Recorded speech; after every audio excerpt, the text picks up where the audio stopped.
All right, what is property deal sourcing slash property deal trading? What is this magical strategy which you'll hear online people talking about how to make money without putting money into the property deals? How is it? All right, let me break it down very basically. So, trading or sourcing exists in all industries. It can be watches, it can be cars, it can be properties, it can be properties for sale, it can be properties for let. Now that's especially where we're focusing our attention right now. So as you know my backstory, we're managing a large portfolio of rental properties for service accommodation and social housing. Now there's a bunch of people in this market looking to grow and expand and take on more properties.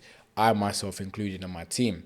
Now, if you said to me, look, Abdul, I've got a 3 bedroom in Canary Wharf, the rentals 2000 or 2500, it's nicely done. I think it'll look very well for service accommodation. I'll be like, that's great. If the landlord's happy to do service accommodation, there's no restrictions. I'm happy to pay you a fee to negotiate that and pass it on to me. That's exactly essentially how it works. Same thing if you're gonna buy a car. I might want to buy a car. I can't be bothered to look for it. One of my friends can maybe find a car for me that's worth £15,000, negotiate it for me for 14, add their little fee on top, finder's fee, charge me 16, 2K. That's property or car sourcing. Same with watches.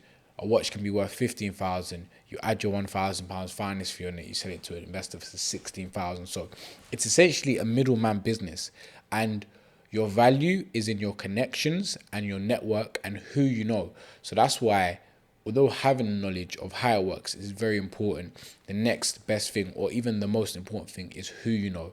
When you have an opportunity, who do you call? How quickly can you get somebody in? Which is why we're taking it to the next level, because we've got a strong community, a strong network. So every time I post an opportunity, my students are on it. They're finding investors.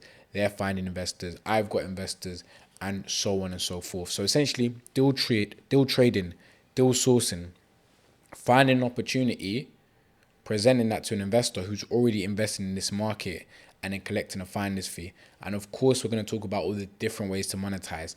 Finder's fees up front for 1K, 2K, 3K. Management fees on the back end for 100, 200, 300, 400, 500. No money in deals, free cash flow, investing in deals, service accommodation, social housing, support living investors.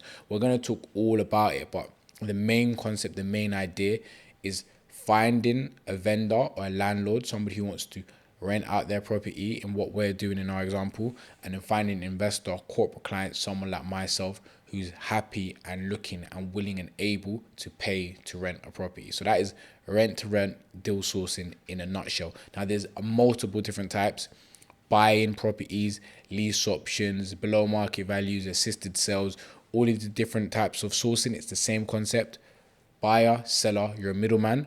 But we're going to be talking more about rent to rent deal sourcing in the next one.